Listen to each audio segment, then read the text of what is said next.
Hello and welcome to a new episode of Digging Deep, an Okie A11 podcast. I'm your host, Luis, and today we are with our new member of our team, William Bohannon. He's a new liaison for the Education and Outreach Department here at Okie A11.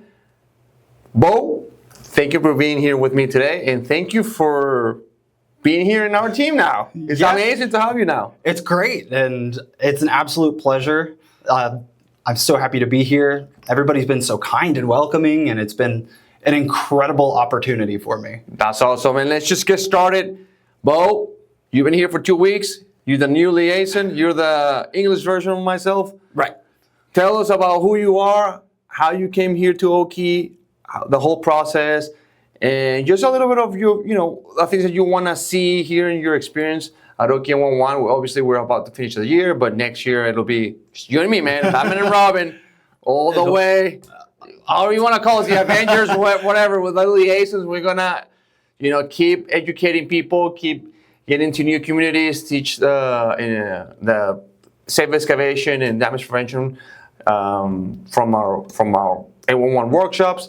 But first, people want to hear who you are. I want to know more about who you are, and the floor is all yours, my friend. Absolutely. Thank you so very much, Luis. I have a background working in education. I've been working in education for about 7 years altogether, even more, I think. I need to go back and check, but It's been a while. I've been in all kinds of different positions in education. My latest, I would say, experience is coming from the Oklahoma City Zoo. Nice. And I was a supervisor over there for a couple of years and got a lot of great experience with public programming as well as networking. And I'm really excited because not only do I just love education, I also love safety and proactive measures to safety. And when I saw that was pretty much what the Education and Outreach Liaison position was here, I was just thrilled and I wanted to jump right on in. Or at least now you don't have to work. You used to work close to animals? Between. Okay, well, at least you're not going to have to deal with that. It's a little way safer pretty close to that. But it's still safe. It's still a key word in our job now, in this job. You're going to have to keep people from not hitting lines. Well, teaching them. To not jump in, not jump in on, So, the word safety is still a very crucial word here in this industry. And we're going to have to use that every single time when we educate, when we do those workshops. So far, tell us a little bit about what you want to see and some of the things that you have for like ideas that you have, goals that you want to implement, and that you want to see here with our team. Our team is pretty much all new now. I mean, it's you and me, Haley. We're going to have a new person coming in eventually. Mm-hmm. So what do you want to see? What are you looking for 2026? I'm putting you like on the right on the spot. Yeah. I have to start brainstorming now. No, you're good. I'm looking forward to getting into a lot more community outreach and getting more of just the people of Oklahoma involved in 811 in the process. From my background, I've experienced a lot of individuals who want to do landscaping, not only for their personal property, but also for their schools. And I haven't seen 811 be a point of those processes. And so I want to help to bring kind of my previous networks into these new networks and just build a even bigger community, I would say. And, we'll definitely started to do that this year. We're trying to reach out to the Hispanic community more. But like you said, we were talking earlier that there's a lot of communities within communities. Yes, there's different people that are into landscaping, into other kind of works. And we focus here on construction workers as well as homeowners and people that do landscaping, anything that requires grabbing a shovel and you need to dig, right? So we're going to be doing a lot of cool stuff next year. I'm excited for that. I'm excited for, continuing this podcast. Now I have a partner. Yes. I have a partner now. We're gonna spice things up a little more in these episodes coming up. We're going to try to talk more about potential scenarios or scenarios, maybe some case studies. Case studies, or you even, I think we talked earlier about history. Oh, yes. A little bit of history of why things are the way they are now today. I think that'll be exciting. That's fascinating. Definitely, we'll need to check some facts with Haley for sure. But I would love to hear more about like why the flags are the color they are right now. Right. There's got to be some history behind that. There definitely. Why gas is yellow, right? Why would it be yellow, and like why electric is red? Those kinds of things. Yeah. No. So definitely we'll do some research. We're gonna have to do some deep research because I'm pretty sure that has been established for a long time now. But we're gonna learn a lot of good things together. I'm here to help you. The only thing that's gonna be hard is teaching you Spanish, but I'll try my best. Well, it'll just be practice. You'll learn some words. It'll be practice. You'll learn some words as we do the more outreach to the Hispanic community. For sure, you're gonna learn a few things, at least some of that terminologies and concepts from the law in OK 11. What have you learned so far? I mean, I know it's 2 weeks. It's a lot of information. It's a lot of things that you have to digest, and especially from the law, you have to follow the law how as it is, right? As it's written. I know you've been practicing the 5 steps to safe digging. Yeah. How do you feel so far with the 5 steps to safe digging? Do you remember them? I feel like I can remember them pretty well. Okay. Pretty well. How many steps? There are 5 steps to safe digging. Okay. But to start it off let's the first step. Yeah. So first step, let's say you're a homeowner. Or no, not even step. Let's say you have your company. Okay. And you have your work site and you're building a building. Okay. Are you putting up a building, or I don't know, whatever? You have a big project coming up. Big project coming up. There's going to have to be some excavation for the foundation. Some pre-excavation meeting as well, probably. Oh yeah, but we'll get into that later in another episode. That's a little more. But first things first.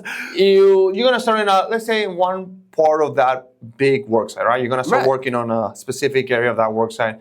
Okay. And then you have to start the whole 811 process. Right. The crew has to, know what they're doing. So that first step is definitely going to need to be planning your project. Exactly. Yeah, you're going to want to know all of the details, all the ins and outs, what all your work is going to entail. Yeah. Right? You're going to want to plan for anything and everything that could be a potential hazard. Yeah, anything that could potentially delay your work. Absolutely. It could be even the weather. Anything that can be there that is like in the middle. How you guys say, like a rock in your shoes or something? Oh yeah. You want to make sure that you understand your work site as best way possible. That you walk the area at least 50 feet in all directions just to see any potential visual indicators, right? Any potential underground facilities that have been there before. Also, you want to check out records, maps, GIS maps, things. Anything records, any overhead power lines. Yeah, anything that is old or new or anything that could indicate a facility. Yeah. So once you know all that, right? Once you do due diligence, is that how you say that? Due diligence. Due diligence. That's the word. Yeah. So hard to say that. That is a little tricky. Once you do your homework. Yes. And you know your area. You from A to Z, you know what's there, it's all clear, but you say, now I need to start digging because of, you have a timeline. Yeah, you got a lot of projects when they're planned out fairly well, they're going to have a timeline, right? Okay, so what you do next, step two is the most important, right? That is contacting 811. All right. And how many ways can you, what different ones can you contact 811? So there are a couple different ways that you can contact 811, and one of the easiest ways would be going online and submitting a ticket. Mm-hmm. Go online, that's going to be 24/7, 365. And something that I learned from being here is that there are office call times for a compliance ticket. The call center operates business days from 6 a.m. to 6 p.m. And so that was something new to me that I didn't totally know coming into this. I thought it was just all the time that we could pick up calls. No, I think Yeah, 6 a.m. to 6 p.m. from Monday to Fridays. If it's an emergency or damage report, then right. If it's an emergency or damage report, then 24/7 is online on computer or online. Well, right, the online ticketing, right? So contact the 911. But you can just call them, right? You have to call them, but you have to be ready to give some information that is required. Which that information that you had from planning your project will come in handy.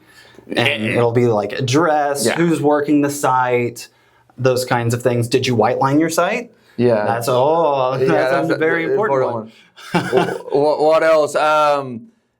Well, also you have to make sure that the person that makes a call lets them know that, hey, this person is going to be on the work site. Right, and they're going to have the direct information. Yeah. Yeah, what else am I missing from contacting anyone? Well, access issues is a very important part.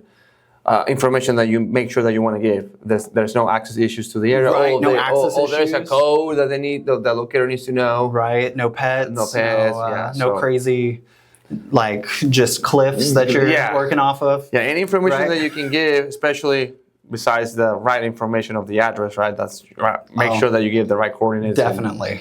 So you give the right information, all the stuff that you know, making sure that it's clear and I guess present. Yeah. So go to step 3. Step number 3 is going to be waiting your required designated time. Yeah. And that's going to be 48 hours. Not including the date of notification, holidays or weekends. So, for example, we're on Thanksgiving weekend. By the way, happy Thanksgiving in 2 days. If you call in this week, let's put a scenario. Let's say you call today. Oh, calling today. Yeah, today's Tuesday. It is Tuesday.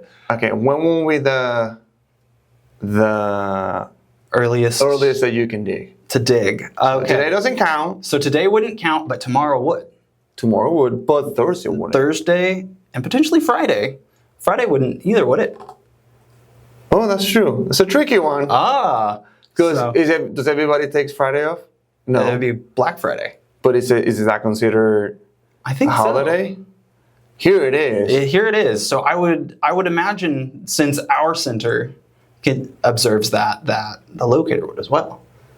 Good call. Okay, so let's just play it on the air of caution. Yeah. So tomorrow, and this is because we know for sure, 100% sure that the Friday is everywhere. Well, we don't have it here, so I'm assuming nobody does, but we could be wrong. Right. But let's say it was. Let's say because everywhere's a little different, right? Yeah, there's some places that do work. Have different requirements, and so do different areas altogether. So let's say it's a holiday. We have the holiday coming up. All right, so let's count out Thursday and Friday, and then we have Saturday, Sunday. So what else you can do? We have tomorrow would be our first 24 hours. So today doesn't count, tomorrow doesn't count, and then you have Thursday and Friday. Right, and then so same with the weekend, same out. No, you can start working on Saturday.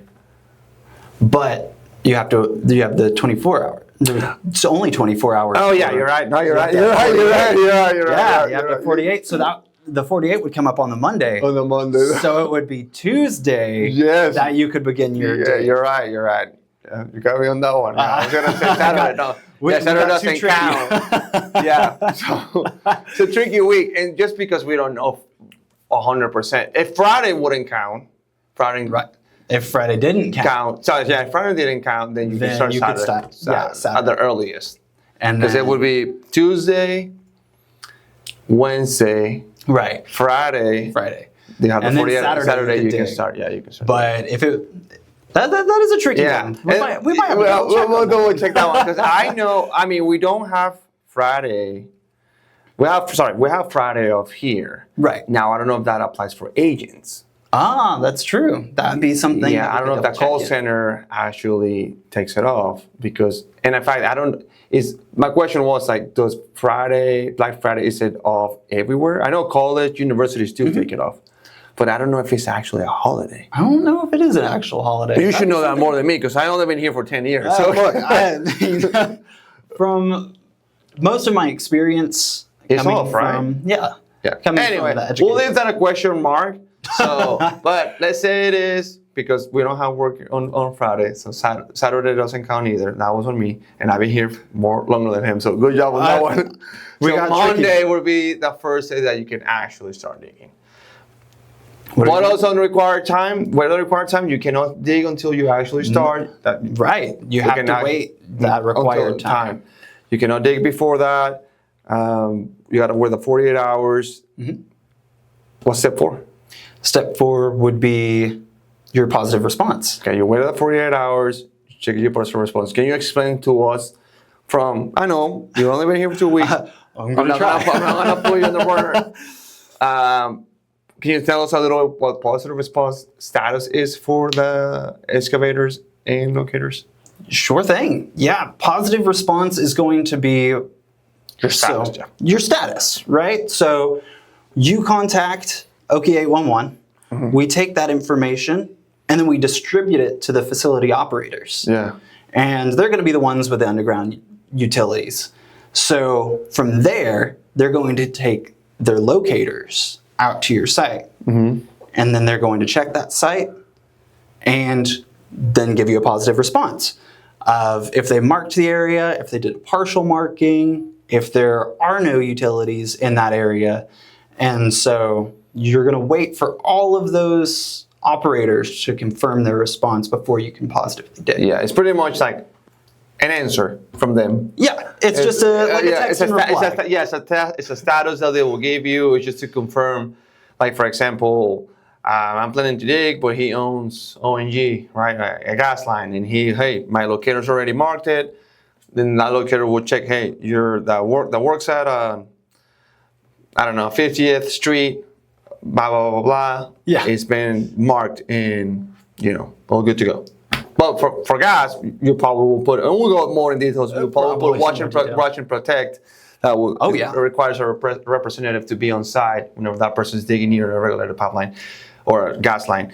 But yeah, so all those eventually will mark. We'll see the work site. If they have any access issue, they will probably leave a note on the positive response system. So pretty much you have to check your status every now and then. Within those 48 hours to check, hey, everybody has responded, all the facility operators from that area. Right. After that, what happens next? Because you do need to check here on the phone, but also you have to check on the actual site. Yes, you need to confirm your markings on your site. Some communication errors may occur. And so you're going to want to make sure that your site is flagged or painted for those underground utilities. So once everything's all confirmed and responded, then thumbs up. Thumbs up, you're good to go. You're good to start with safe excavation practices. That's going to be step 5. Cinco. All right, so step 5, the last one, and you've been good so far, man. Okay. Better than me when I first started. Okie 811 hosts live webinars every other Wednesday at 2 p.m. local time. These webinars cover a wide range of safety topics for both members and excavators. If you attend our live webinar, you will receive a certificate of attendance. And if you aren't able to attend the live webinar, register anyhow to receive a recording of the webinar the following day. To check out our webinar schedule, go to the Education Events page on our website, okie811.org. If you have questions or suggestions for topics for future webinars, please contact us at education@okie811.org. A great mentor and teacher, And then that goes all the way because it was also Haley who taught me a lot. Well, not everybody here, but no, it took me a while to learn a few things, just to kind of remember them. But and I'm happy to, keep teaching you the things I've learned so far. Every time I look at how long I've been here, I'm like, wow, I've been here for 7 months. That's pretty awesome. It's going fast. It will go fast, trust me. It has felt like it's gone super fast already. But step 5, the most important one, I guess. Well, I know that all of them are important, but it's also kind of like a more detailed because that's when you start digging, right? That's when you start digging, but you have some best practices and some legal ones, yeah. Yeah, some legal ones with that one, which is your tolerance zone, which would be 24 inches outside of the utility itself. And it's very important to follow that tolerance zone because things do shift underground. And there are a couple of stories where those utilities were on the very edge of that tolerance zone before. So it's important to do soft digging or potholing. Is it hydrovacs excavation, and making sure that you're being very careful around where those markings are. Yes. And identifying where they are. Yeah, because markings are not exact location. It's not an exact science. Yeah. They're never going to be perfect. They're never going to actually tell you the depth of that pipe. It's just because of the soil with changes of climate, and it changes the, I guess, not the structure of the pipe, but the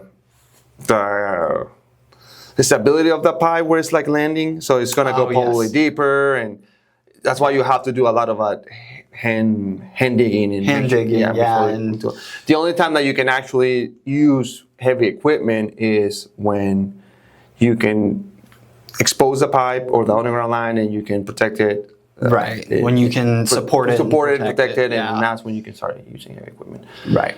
So very well, my man. Good so far. Thank you. Only for 2 weeks. We did a couple of practicing this past week. I feel like it was really good. This is your 3rd week, right? So far. This is the start of it. Wow. Yeah.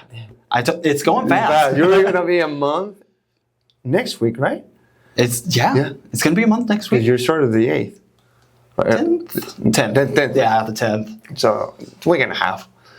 Wow. That's wild. Yeah. Well, we have a lot of stuff coming up. We have the FNCA in Austin in March. That's around the corner. You're gonna learn a lot. That's gonna go fast. And then we're gonna have the expo, and then we're gonna start full season of safety days. And that's when we're gonna come into action and start doing those presentations and learning a lot, and you'll start seeing more of what we do. It'll be fun. It'll be really fun. Bo, thank you so much for being here today. Thank you so much. It's our first episode. I know it's always the first episode. It's like, getting your feet wet. But we'll get into more, more cool stuff later on, and I promise you'll feel more comfortable. Trust me. I'm excited for it. Well, for sure. Thank you, everyone, for keeping an eye on the latest episodes of Digging Deep. Thank you for tuning in, and until next time, and keep it safe.